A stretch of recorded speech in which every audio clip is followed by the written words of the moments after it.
स्त्रीसाठी नाथसेवा काय करावे आणि काय टाळावे? अवधूत चिंतन श्री गुरुदेव दत्त.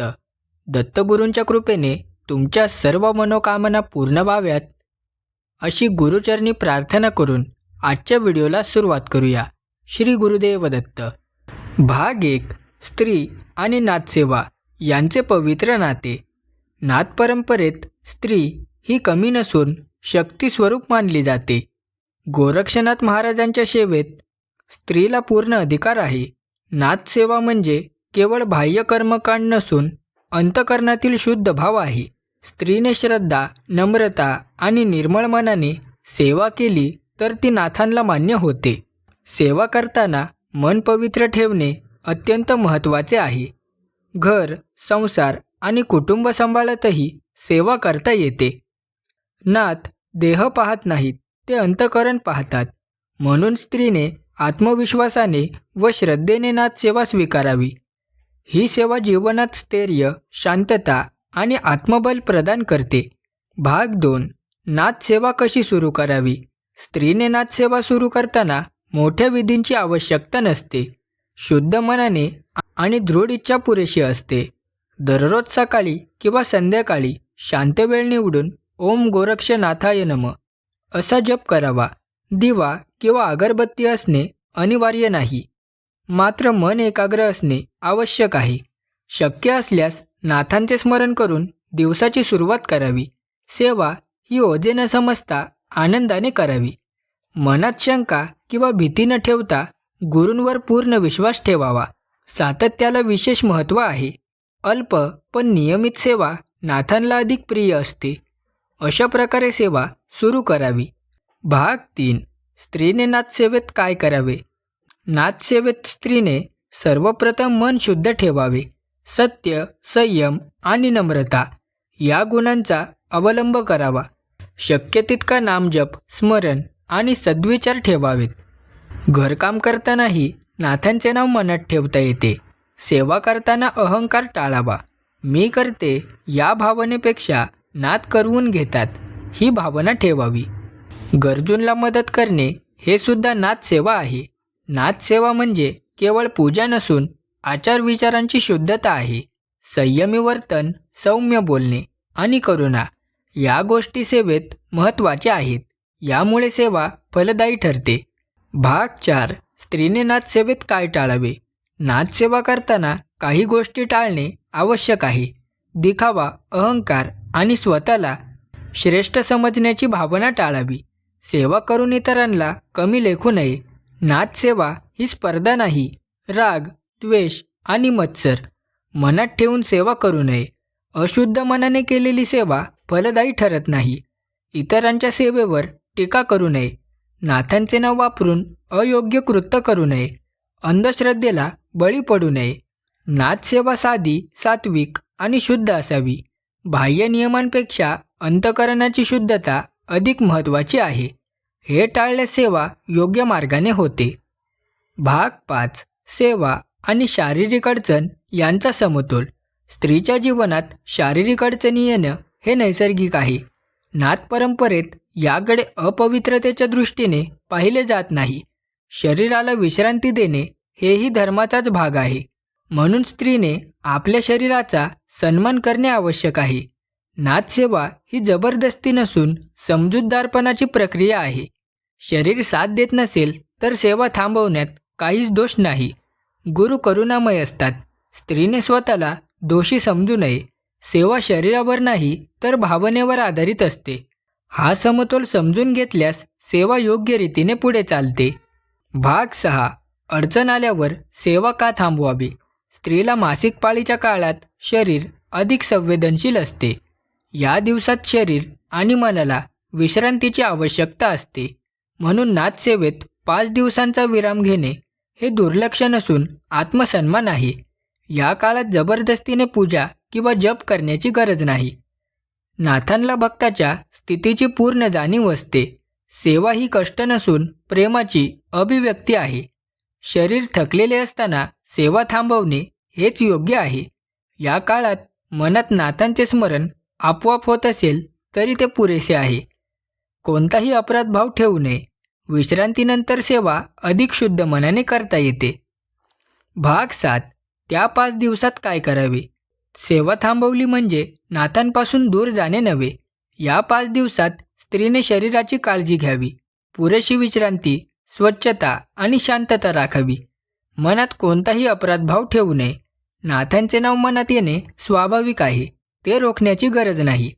मात्र औपचारिक पूजा किंवा जप टाळावा. सकारात्मक विचार ठेवावेत आणि स्वतःशी सौम्य वागावे. नाथसेवा म्हणजे स्वतःवर ताण देणे नव्हे. हे दिवस स्वीकार आणि विश्रांतीचे असतात. शरीर आणि मन दोन्ही तयार झाल्यावरच सेवा करावी. ही समजूत ठेवल्यास सेवा अधिक पवित्र आणि सात्विक होते. भाग 8. 5 दिवसानंतर सेवा पुन्हा कशी सुरू करावी? 5 दिवसानंतर स्त्रीने कोणतीही भीती किंवा संकोच न ठेवता सेवा पुन्हा सुरू करावी. वेगळ्या शुद्धीकरण विधींची आवश्यकता नसते. स्वच्छ मन आणि श्रद्धा पुरेशी असते.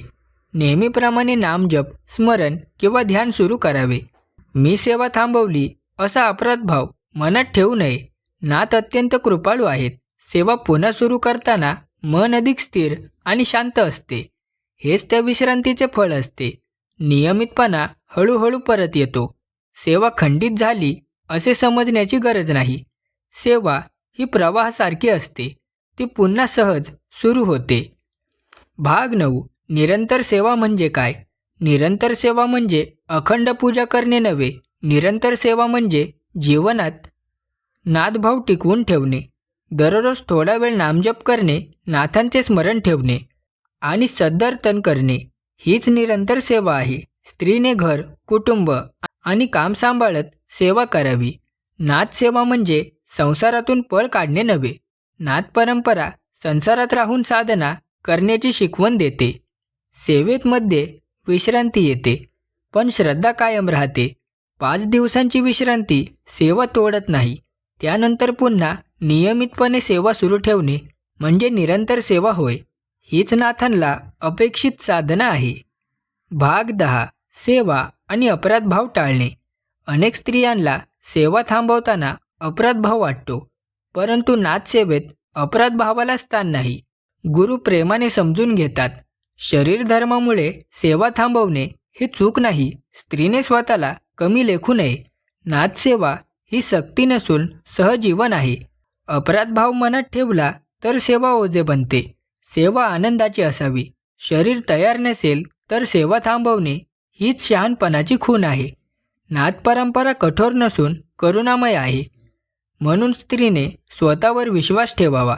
सेवा ही स्वतःला छळण्यासाठी नसून स्वतःला उंचावण्यासाठी आहे, हे लक्षात ठेवणे आवश्यक आहे. भाग 11. नाथसेवा आणि स्त्रीची शक्ती. स्त्री ही स्वतः शक्ती स्वरूप आहे. नाथ परंपरेत शक्तीचा सन्मान केला जातो. स्त्रीने स्वतःला दुर्बल समजू नये. नाथसेवा केल्याने स्त्री अधिक स्थिर, शांत आणि सक्षम बनते. तिची सहनशक्ती वाढते आणि निर्णय क्षमता सुधारते.